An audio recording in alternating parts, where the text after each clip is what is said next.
We don't have much time, I'm going to jump right in. We ended, if you remember, with the message, be strong, and may we be strengthened. And this is an important message to remember when we are dealing with difficult questions and when we're dealing with accusations. Because again, we can't find ourselves on the defensive all the time and come up with weak answers. We didn't do this, we didn't do that, we're not this or that. I think it's important that we are prompt and that we go on the offense. But before we start talking about ARM, and ARM is a technique that I will teach you today, a way of answering difficult questions, especially in a hostile environment. When you don't have much time, you have 60 seconds on South African television. That's all you have. You have to answer a difficult question such as Israel's an apartheid state. Okay? This is a technique that can help you do that can help you respond. It's not the only technique, and it's also not appropriate for any question, because there are some questions that we have that require more of a discussion. You know, the talk about the debate between democracy and a Jewish state. How can Israel be democratic and a Jewish state at the same time? This is something that is very hard to answer in just 60 seconds. And so this technique is not appropriate for everything. But we have found that it works, especially when you have a short amount of time, when it's a hostile environment. We have found that it works. I want to say a few things before I introduce the technique. I mentioned in our talk before that emotions matter, and that emotions decide, reason justifies for people. They see a picture, they hear a sad story, and they've made up their mind. We need to speak into that. And so when we're giving people answers, we're not just giving them statistics and facts, but we're also giving them the personal element. So let me show you what that looks like. What does appealing to emotions look like? The types of things that move people. You know what moves you. I know what moves me. I know that personal stories. I know that music. We just heard this fabulous performance by Diversity, and I think most of us were moved by that. So these are the types of things that appeal to people. I'm going to show you a few seconds of a clip that I found on YouTube. It's not a very professional clip. It's just something that inspires people, and then we can discuss why people are moved by it. It's the soldiers coming home from Afghanistan or Iraq and meeting their families.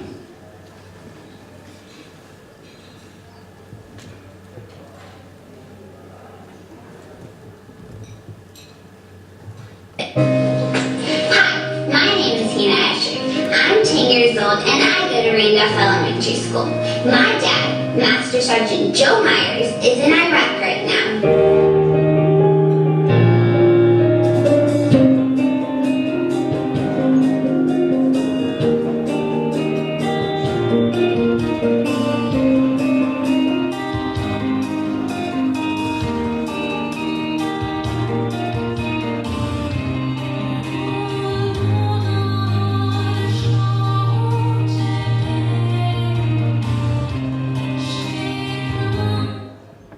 Is that moving in any way? Just a little bit, right? Guys, relax. It's okay. He's home. It always happens. It's like you press the button. Because people are moved by personal stories and they're moved by music. And so we need to find a way to move people. Because we can tell people all day long that Hamas has been shooting thousands of rockets. We can give them statistics from today until the end of the year. But if we don't accompany it with a story, we haven't made a difference. There's a reason why Israel went into the Gaza Strip in the first place last year. All these statistics make a difference. People will intellectually get it, but they won't viscerally get it. In the words of Joseph Stalin, a single death is a tragedy, a million deaths is a statistic. He knew. He knew.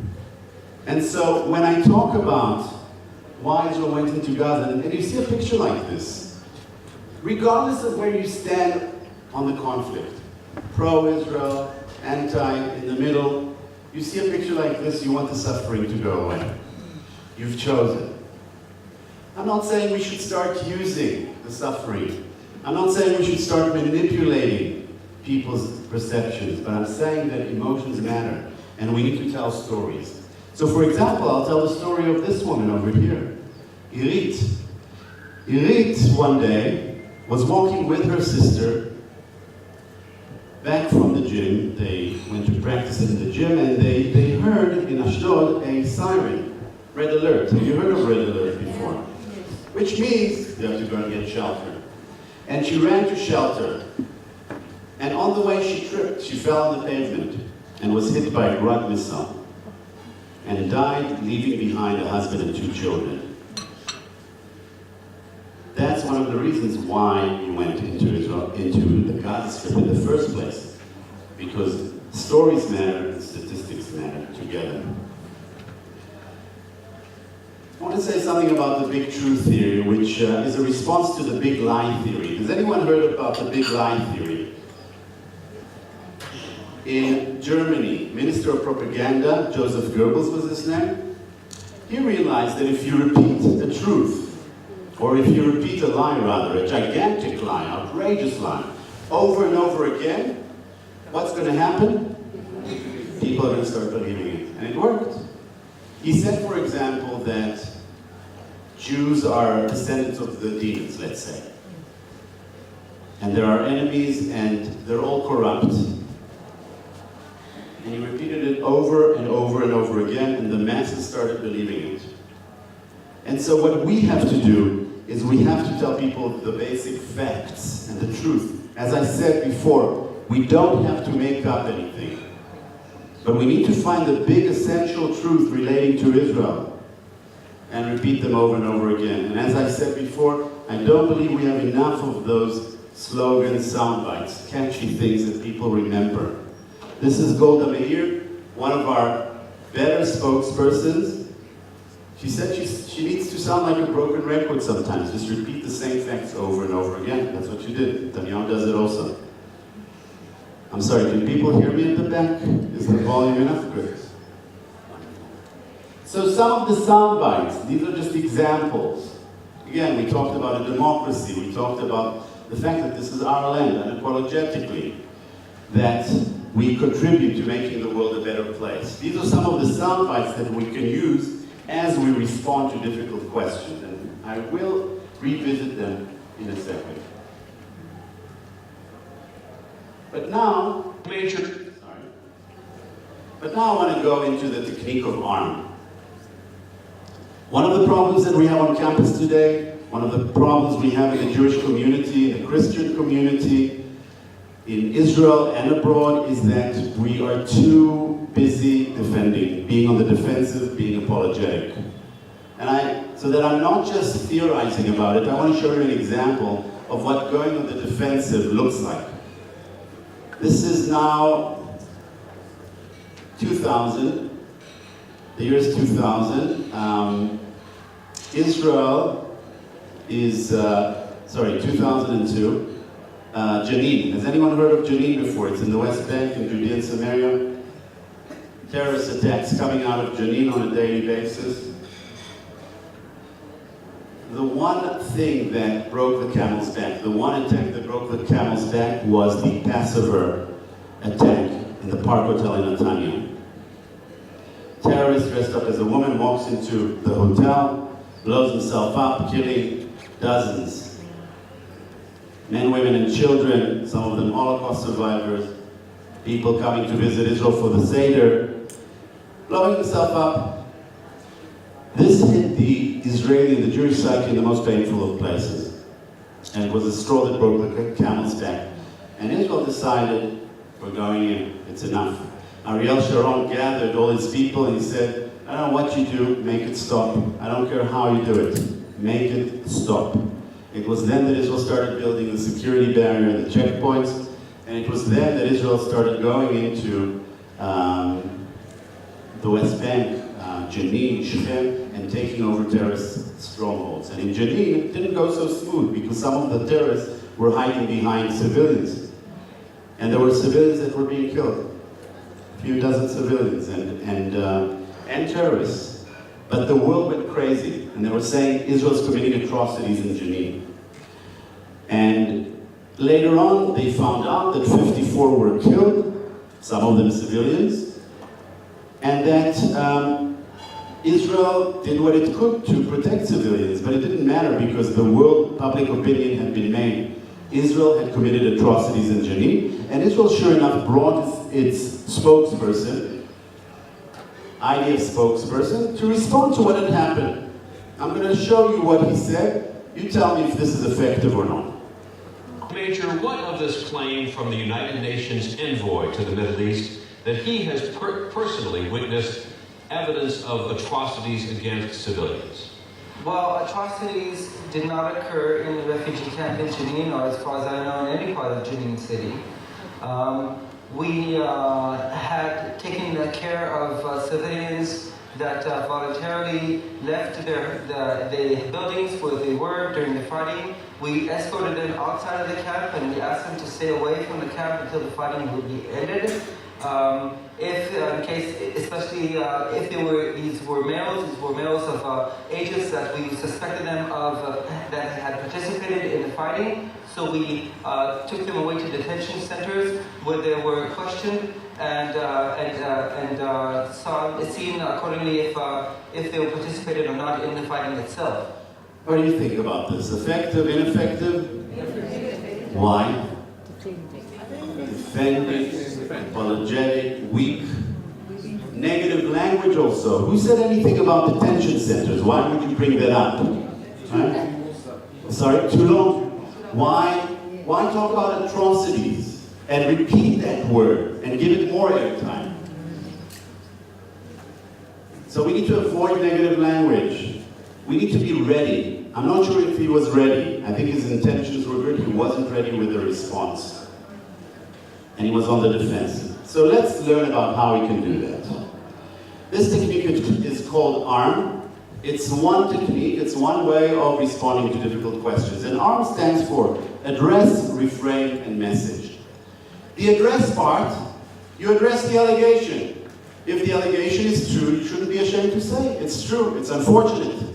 But if it's false, you should also say this is simply untrue.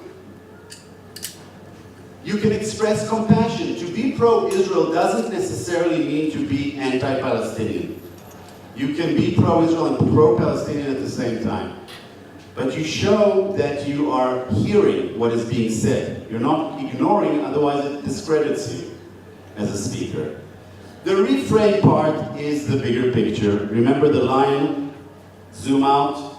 You are now setting the agenda, whether historically, or whether geographically, or whether morally, you are zooming out, reframing. And finally, the message is you end with a big truth or a key message. So that it's not, in theory, let me show you how this might be done. Let's say a family situation. Maybe some of you have been in this situation before. And a father tells his daughter, Jessica, you're not practicing your violin. I'm paying all this money. Why aren't you practicing? So Jessica, and this is actually something that did happen, when I started working, my boss told his daughter that she's not practicing her violin, and she's very smart, 12 years old. She said, first of all, I know I should. There's no philosophical conversation. She's taking responsibility. Great, addressing it. Refrain, she says, but you need to understand why I can't do it. You're asking too much of me. I'm only 12 years old. Too demanding, stop imposing, I have to be my own person, she says at the end. That's her message. Did she use those exact words? I'm not sure, but I hope you understand what ARM looks like now. So for example, if I was given a question or an allegation that Israel committed atrocities in Geneva, and I'm a spokesperson and I have 60 seconds, maybe even 40 seconds to respond to that, what could I say?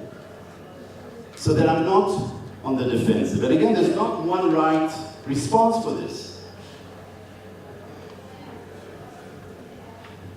I could say something like, this is not true. However, you have to understand why Israel went into Jenin in the first place. Dozens of suicide murders came out of Jenin, taking the lives of Christians, Jews, and Muslims in cafes, in buses, in restaurants. Israel wants peace, but as long as the incitement goes on, as long as the leadership is intent on destroying Israel, both sides will continue to suffer. Okay? That's one example. Now, did I just make this up on the spot? Give me some credit. I actually rehearsed it almost word by word. And when you see all these effective speakers like Netanyahu, Mark Regev, and others, and you see them speaking and answering these questions, it's not like they haven't rehearsed. You know, I had this professor in college. He was an amazing, very powerful, charismatic speaker, and we never knew what was his secret. And he said, I don't have a secret. I practice, and then I can be spontaneous. We need to know our stuff. We need to be ready. So, what I want to do now is I want to look at some of these questions. And maybe we can do this in a couple of minutes, in pairs or in groups of 3. Just choose one of these questions. Just one of these questions, whether Israel deliberately targeting civilians in Gaza. This was said over and over again during the war last year. Or the apartheid wall must come down, or Israel's using disproportionate force. Why disproportionate force? Look at the numbers. 2,000 Palestinians versus 73 Israelis killed. We must be using too much force. And then just the regular one is Israel's guilty of apartheid. And I want you to maybe take some notes if you want, or have a discussion for a couple of minutes back and forth.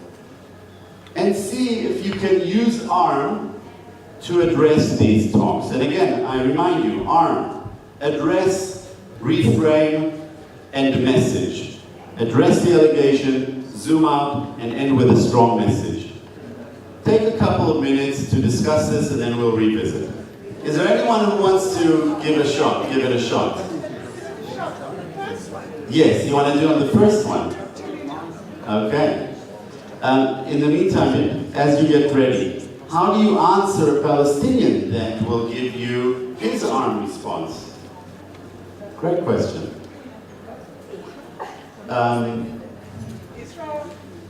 One second, I'm going to get you. First of all, some of their claims are valid, and we need to recognize it. We don't have answers for every single claim that they have. I wish we had, we don't. Second of all, we use ARM telling the truth. Some of the claims that are made are lies. For example, occupation is the root cause, and because of occupation there is terrorism. There was actually terrorism before 1967, there was terrorism before 1948. Right? And we need to tell the truth. And again, my litmus test for whether I have a conversation or not is always the same 2 questions. Do the Jewish people have a right to a state in any borders? If the answer is no, perhaps there's no room for dialogue. Do the Jewish people have a right to defend themselves? If the answer is no, once again, not interested. Okay, we have to tell the truth, of course. And again, sometimes we don't have all the answers. So who would like to try to give this a shot? What? Okay? What's your name? My name, Andrea. Andrea. You want to stand up? Yes, please. Thank you. Give a chance to write it out. Well, I appreciate you. So we're doing the first one. Okay, and turn around to everyone. Israel. And maybe if we have a mic for her, is there a possibility of bringing Andrea a mic? Here. We want to hear you. We're not looking for perfect answers. Usually you would have more than an hour to prepare something. Thank you for standing up. Yeah. Remember, we used to say this, an imperfect voice is better than perfect silence. So, regarding Israel deliberately targets civilians, we said Israel, the other side use civilians as human shields. Okay. There is no question about that. So you've got to rephrase it. You've got to ask them to stop using civilians as human shields and putting them into mosques and hospitals and all the ammunition and all the arms that go into mosques and hospitals. And what was our last part? No. The message, yeah. So the message, civilians are civilians, they are not soldiers. And when they talk about 2,000 people killed, we don't know who are civilians, who are soldiers, because they're not dressed as soldiers, they don't act as soldiers. Good. So that was our points for number one. Okay, very nice. Thank you very much. Good job. Yeah, please, would you want to add something? Yes. Okay, apartheid wall must come down. Yes, do you want to give him the mic, please? The first response would be that it's not an apartheid wall, it's a security wall, and mostly 90% of it is a fence. Then the R... Refrain, the bigger picture. Yeah, if there wouldn't be terrorism, it wouldn't be necessary to build the fence to secure the area at all. And the message would be no terror, no fence. Very nice. Very nice. Good job. Wonderful. Okay, thank you. One more. Yes. Okay, shalom. My name is Alberto, I'm from Brazil. Brazil. Yes, Brazil. Israel uses disproportionate force. When you talk about proportion, you have to really see both sides. What is the assets in both sides? So for sure, you see the other side, not a proportional force, but a desire to do anything by any cost and everything. So this is scary because we never know when attack comes, what kind of weapons they're going to use, and even to expose their own lives. So that's not a war. That's one side risking everything, not trying to solve anything. So this is not kind to say, how can I make balance and proportion on the other side? It's just about to do anything to never solve it in a situation. Thank you very much. Thank you.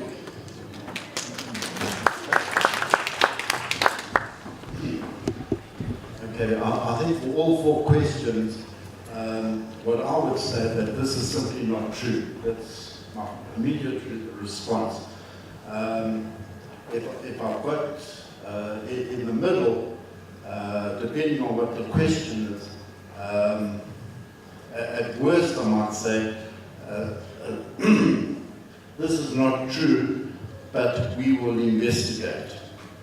Okay? If you don't know the answer, then you'll investigate. Exactly. You're not going to make up something that you don't know, and I think that makes you credible. Yes. And then in the message, you say, Israel does not deliberately target civilians. It is not government or military policy. And that would be my conclusion.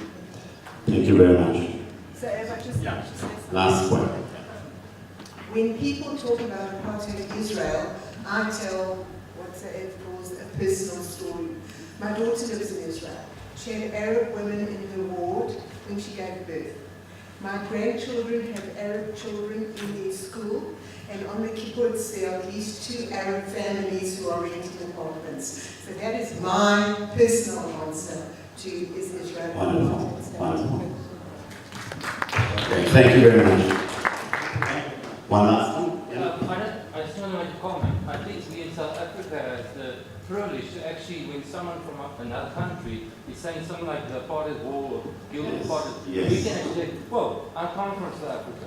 This is apartheid. Exactly. This is what is in Israel. Exactly. You know, Arabs can be in the government or in the parliament. We can kind of say from that perspective, which might be a strong voice. Very strong, very strong. That's what I share from my experience when I was living in South Africa at that time. That's very powerful. You want to share a personal story, for sure. The problem is, I just come back to the same point. You're given 40 seconds to reply. You're going to go into a whole dissertation. Right. I mean, the interviewer is going to cut you off to get you straight. Exactly. So you need to choose what you're going to say. Are you going to tell a story? Or are you going to use arm? It has to be short. But it's very powerful what you're saying because you talk from your own experience. You've been there, you've seen it. Okay, I want to show you a few examples of how to respond to these questions, and then I want to show you some live films that we had the spokespeople respond to some of these. So first of all, the apartheid wall must come down. And again, there's not one right answer, okay? We can talk about the right and obligation to protect ourselves. Security barrier, I'm not going to repeat the word apartheid. Security barrier, the vast majority of the barrier is a fence in direct response to hundreds of Palestinian terrorist attacks which have made and murdered thousands of Israelis. While it is legitimate to disagree with Israel's policies regarding the fence, it is wrong to keep those policies in a vacuum, disregarding the fact that Israel built its security barrier in direct response to relentless Palestinian terror attacks. It was built in an attempt to prevent infiltration of homicide bombers into Israeli towns and cities. Okay, and then I compare it to other fences, zooming out a little bit, talking about other places in the world and ending with a message: the fence can come down when Palestinian terrorists stop attempting to kill innocent civilians, but the lives of hundreds of murdered Israelis can never be rebuilt. Okay? That's one response, yeah. I think it was wrong to add the first paragraph. Which one? While it is legitimate to disagree with Israel's policies. So you have first of all, it's not why should it be legitimate? Number one. Okay. Why give them an opening? So you wouldn't even put that disclaimer in, go directly. Fair enough, fair enough. As you can see, there are different ways of doing it. Very nice. In order to save time, I'm just going to let you browse through this. I'm very happy to send this presentation to you, okay? You can either take my card or I will ask Nikki to get your information and we will just send you these presentations, okay? Because there are, for example, this one, disproportionate force, if you want to learn a little bit more about how to respond to these. And Israel deliberately targeting civilians. Notice that there I'm not just talking about human shields, but I'm zooming out historically and looking at thousands of rockets that were launched at Israel since Israel disengaged, actually before that. And the message is that Hamas needs to be held accountable for their genocidal ideology and actions, okay? So again, not one right response, many that we can say. Let me just say a few things about disproportionate force, because it always comes up. It came up during the Lebanon war, and it comes up when Israel goes into Gaza. And what are they saying, really? They're saying that you're using too much force because you are, because of the numbers. Over 2,000 Palestinians were killed, and only 73 Israelis. Hence, this must be disproportionate. There are a few things we need to say here. First of all, we need to define the nature of proportionality. What is proportionate force? If we're saying something is disproportionate, we need to define what is proportionate. And proportionate force literally means the amount of force that is necessary to remove a threat. The amount of force necessary to remove a threat. It's not a numbers game. It's how much force I need to use in order that that threat is no longer there. Now, I can give you an example which Mayor Bloomberg from New York said. He said, look, if you're in your house in Manhattan and someone is threatening to kill you, and they knock on the door and you look through the people and you see this big guy with an AK-47 in his hand and they're threatening to kill you, you call the police. Would you want the police to send in one policeman to deal with the threat so that it's proportionate, or the amount of threat necessary to deal with the threat? That's the nature of proportionality. Does that make sense? Very important. Now again, this is not a numbers game. It's not about how many civilians. Every death is tragic. But it's not about how many Palestinians versus Israelis were killed. But if you do want to look at statistics, then it's important to zoom out and to look at ratios of civilians versus combatants, terrorists that are killed in wars similar to this. The legitimate ratio, if you look at America in Afghanistan, NATO in Bosnia, the legit, the accepted, is 1 to 4 up to 1 to 10. Meaning 1 terrorist killed versus 4 combatants, perhaps even 10 in some cases. That's how it was in Iraq, that's how it was in other Western countries dealing with guerrilla warfare. If you look at Israel in Gaza, do you know what the ratio was? It was, well, depends who you ask. If you ask Hamas, it was 1 to 2. That is 1 terrorist, 2 civilians. I'm not sure I trust Hamas so much on this, but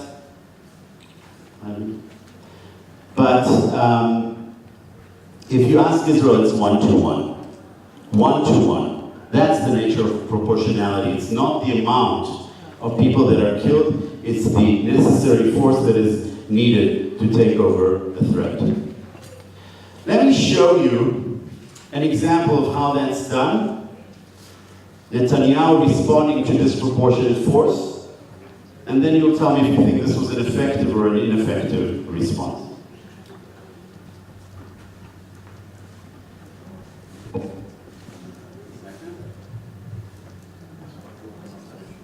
Well, joining us here in the studio is the former Israeli Prime Minister Benjamin Netanyahu. Mr. Netanyahu, thank you for joining us with reaction to those latest figures.